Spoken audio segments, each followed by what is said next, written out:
Hey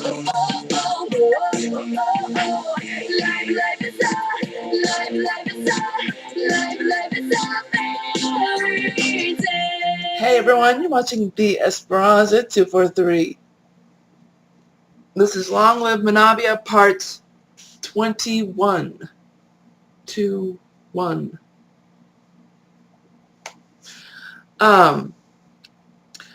I will be doing a book reading, obviously. Just want to talk about a few things today. I found out about a singer named Billy Bob Kickarilla Cash Jr. Oh my gosh. He has like the deepest singing voice ever. Well, not the deepest.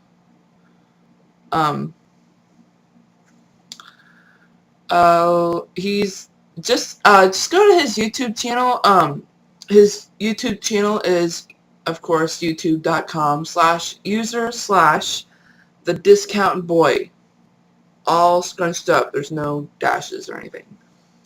And all lowercase, of course. But according to his channel, his name is Billy Bob Kickarilla Cash Jr. He's really good. I've only listened to one of his songs. The other one was by someone named Eric Hurd or something like that. But listen to Billy Bob, not Eric Hurd or whatever his name is. His voice is weird. I've only listened to like one song of each of their voices. Billy Bob, I prefer Billy Bob. He listened to the one called Toxic by Britney Spears. He did his own cover for it. He uses his own music, but, you know, he sticks to the notes of the song, of course. And he uses his voice. It's like, how do I describe it? It's like that husky voice you hear when you watch those sexy those commercials where you hear a sexy husky voice when it's for something that looks like it's for women, but it turns out it's just like some sort of food product or something. It's like that kind of voice, and he goes deeper on some parts of the song, and it's just, oh my gosh. He's talented. He's talented for sure. And I actually read some of the comments. One person actually was saying that his voice is so deep and dangerous that Tarantino should use his voice to sing some songs and stuff like that. Oh my gosh, Quentin Tarantino. To hear Billy Bob's voice in a movie, that would be so awesome. Ugh. Now this other guy that I brought up, Steve Hurd, he's also on Billy Bob's channel.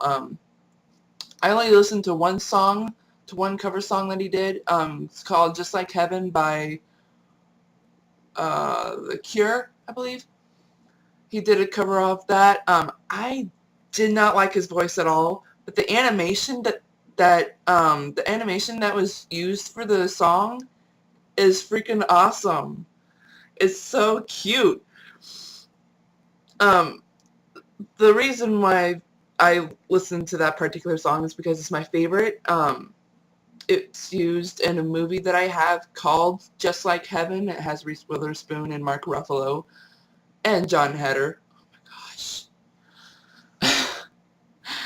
I am babbling so bad. Anyways, let's get to the reading. I'm going to do a quick recap, hopefully in less than a minute, because I got a lot of reading to do. Part 20 is about her talking to, it's about Caprice talking to Senor Pujadas about the letters that prove that she's a princess of Menavia. So, and right. She meets this woman named Aina Foye. Fournier, sorry. I don't know if I'm pronouncing that right. I just know that I do know some words of French and like foyer. So I assume The last name I chose for this character is pronounced similar to that. Fournier. But her last name is really spelled Fournier, so hopefully I'm pronouncing it right. Anyways, she waits for Senora Aina Fournier's message, since Aina has connections with the prince and princess of Menavia, the actual rulers, of course. And she gets two messages. A few days later, she gets two messages, one from Senor Baldwin and the other from Senora Fournier. But she reads Baldwin's message first and visits him, and then he notices the message that she got. She reads it to herself before continuing on with her visit, and that's where we are. I talk fast. Anyways, here we go. She opened the envelope and read her message. Dear Miss Caprice, I received word from Princess Fanchon. She has heard little about your work, but nevertheless she is interested to see something. Come to the palace tomorrow at 10 o'clock in the morning. I did my best to have the meeting later and at a suitable time, but that is the only time she is available. I shall see you then. Signed, Senora Aina Fournier. Caprice's pulse started racing. She was breathing heavily. He noticed her change. Caprice, are you well? Senor Baldwin asked with concern. She looked at him. I am well, she said nervously. She took a deep breath and let it out. I am a bit nervous. And excited, I suppose. He became curious. Is it of the message? She nodded. What does it say? It is from Senora Fournier. The princess is interested to see some of my work. His eyes widened with excitement, but also with worry. How soon shall you meet Princess Fanchon? Senora Fournier said to meet her at the palace tomorrow morning. The senor became surprised. She saw his look. She explained she did her best to have a meeting at a suitable time, but this was the latest she could get. Or this was the latest she could do. Shall you be able to make enough for the princess by then? She looked at him with wide eyes. You expected to make a dress on the spot when you arrive? She hesitated. The best way for me to make a suitable outfit is when I see the buyer. I do not know what she looks like. Looking at a portrait would do no good. It is two-dimensional. She sighed. I do not know what to do. It was quiet, but only for a short time. The senor smiled. I have confidence that you shall choose the right decision, Caprice. She started to look at him with affection, but stopped. I cannot keep doing this, she thought to herself. He is but a tutor. I cannot look up to him as a mentor. She started wringing her fingers to contain herself. Thank you, sir. Senor Baldwin sighed. I had thought of giving you something, Caprice. She gave him an odd look. After giving it some thought, I think it best you concentrate on your meeting with the princess. It is important to keep her happy. Caprice sighed. I know, sir. She is the Princess of Menavia. It was quiet again for a long time. I do appreciate that you came. It means a lot to me. He gave her a polite look. She looked at him in the eyes and smiled. She could see in his eyes that he thought of her more than a pupil. Her smile widened. Thank you, she replied with such sincerity. His ears perked at her sincerity. May I ask what you are thanking me? She smiled again. My stay in Menavia has turned into one scary and nerve-wracking adventure. He smiled and nodded in agreement. Out of everything that has happened, you have been firm, but extremely kind. She smiled softly. I am grateful to have met you, Senor Baldwin. Senor Baldwin's eyes were wide. He was surprised of her explanation and affection.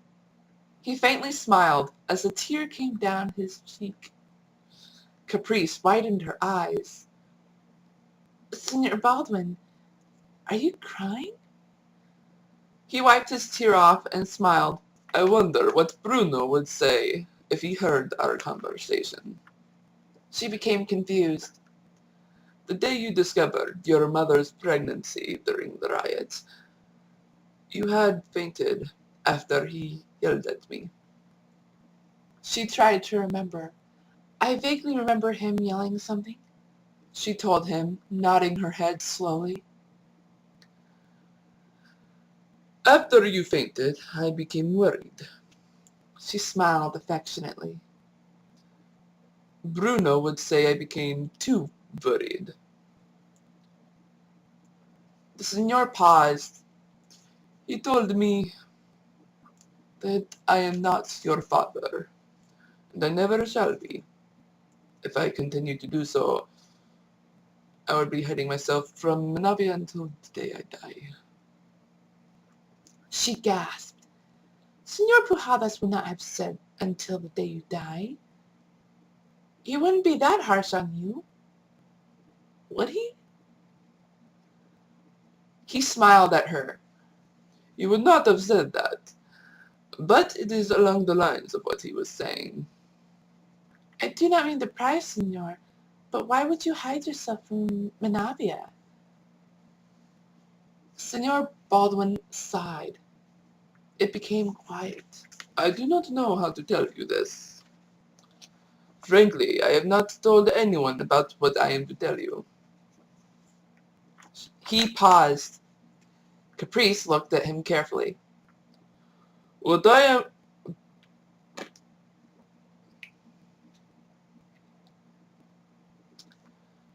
What happened to your family during the riots?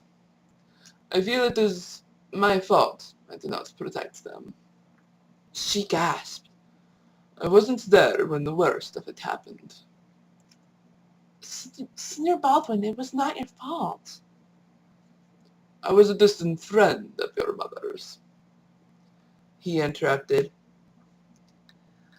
If I was there when it happened, she would be ruling Menavia now, not her brother. He shook his head. Caprice hesitated. What were you doing? I was helping someone move a crib into the princess's room, he whispered. Her eyes widened. The signora looked at her. He became a bit worried. She was acting odd. Signor, it could not have been your fault. You were doing an act of kindness. You were being a loyal friend. She thought for a moment. If it was I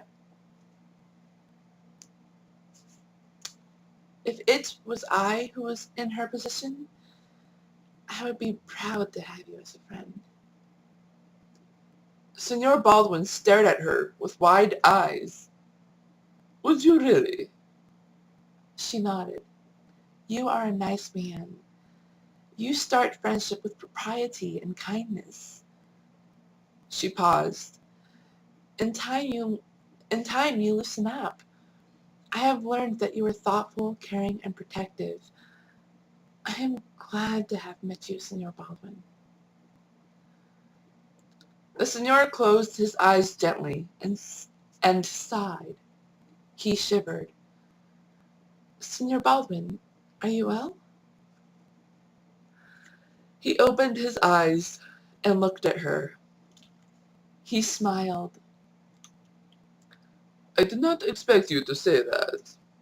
He placed a hand near her. You are a very kind young lady. She smiled. I was raised to be kind. He smiled back. I know that now. He sighed as he thought for a few moments. Senor, she gave him a look. He looked at her. Is something the matter? Everything is fine. I'm a bit worried about our relationship. Caprice nodded and agreed. I was hoping to keep it professional. She smiled. Senor Baldwin, you and I know that our relationship changed after you introduced me to Senor Pujadas. His eyes widened, and then he smiled softly. I suppose it did. I should tell you one more thing I know about you. He became curious.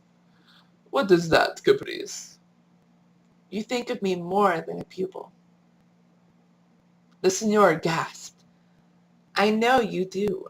What it is, I am not sure. She smiled softly. Could you tell me?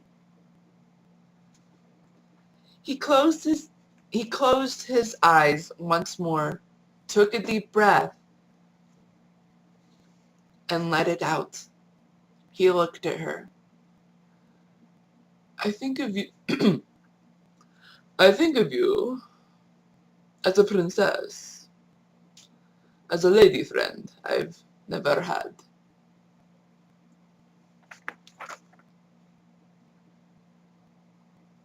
Never had? What about Narcissa? Caprice shivered. She was shocked. Senor, you have rendered me speechless. He smiled faintly. It was quiet for a while. As we both made things clear, I would feel better if you called me by name. Cassius, he said with a nod. Her eyes widened with shock and excitement. He chuckled. Are you certain? She started to stutter. But I... Do you not like what I said? She became quiet. It is that I come here to learn. You teach me tasks. I should know. I have been seeing you as a teacher. I do not see you as a friend. He gasped and gave her big eyes. She tried not to smile. I see you as a role model to look up to. That was when Senor Baldwin became speechless. His eyes grew wide with surprise. His mouth dropped. Caprice bit her lower lip to keep herself from giggling. I should be going, she whispered. I need to think about tomorrow morning. She got up and headed out of the room. During that time, the Senor shook his head out of surprise. He got up and stepped toward her. Caprice. She turned toward him. I would like it if you could visit me tomorrow after your meeting with Princess Fanchon. She nodded. Thank you, Cassius. He smiled.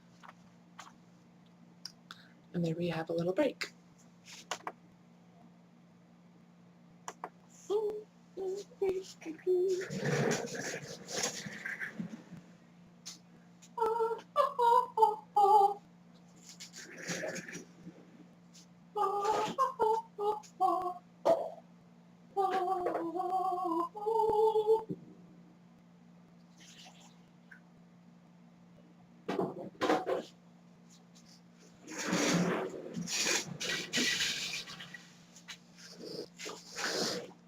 Alright.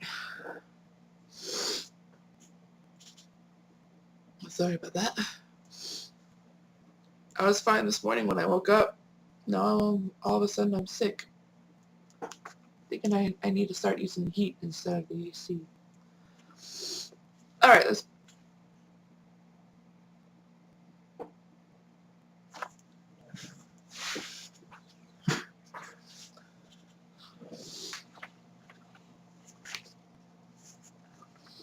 Alright, let's get back to the read.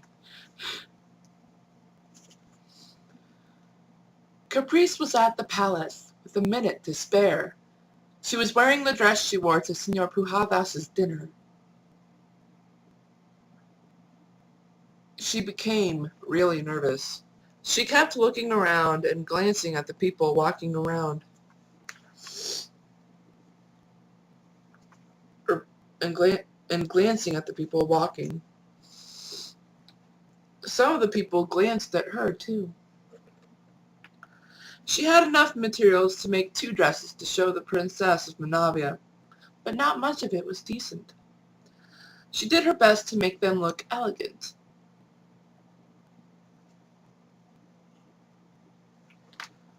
She decided to make them fit herself instead of the princess, to show what it would look like were she to choose which dress to wear.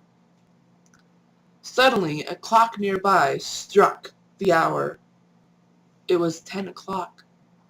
She looked around and found Señora Aina Fournier idly looking around and walking to the palace. Caprice hastened toward her, the covered dresses in hand. "Señora Fournier!" she called out. The woman turned toward her. There you are," the señora said, smiling. "Are you ready?" Caprice bit her lower lip. "This must be your first professional buyer. It is fine to be nervous." Señora Fournier smiled at her. "Come along now. We don't have much time." She and the señora walked down quite a few hallways to reach the Princess of Menavia. The palace wasn't that big. It wasn't that fancy either. The inside of the palace looked beautiful and elegantly laid out. As they walked down another hallway, Caprice noticed 2 guards outside of a certain room. Señora Fournier led her to that room. Inside, it was beautiful. Words couldn't describe it. The room looked too elegant for the palace. Princess Fanchon was pacing a small part of the room. Caprice gasped at her beauty. She was about her height with dark brown hair. She had perfect brows and dark, youthful eyes. And there I will stop. Alright, I do believe that's it. I don't really have much else to talk about. Anyways, I will see you guys in the next video, which should be the same day recording. This video and the next video should be same day recording. And if you don't know what that means, then you should look up information about TV shows, how they're done. For a second I was about to do a Sly Fox Hound move, or phrase, Sly Fox Hound phrase. But then that would consider me rude. Anyways,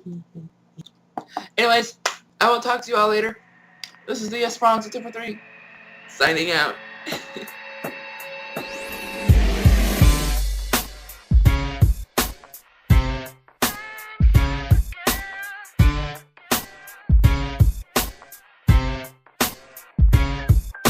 Sometimes I have dreams. I picture myself flying above the clouds, high in the sky, conquering the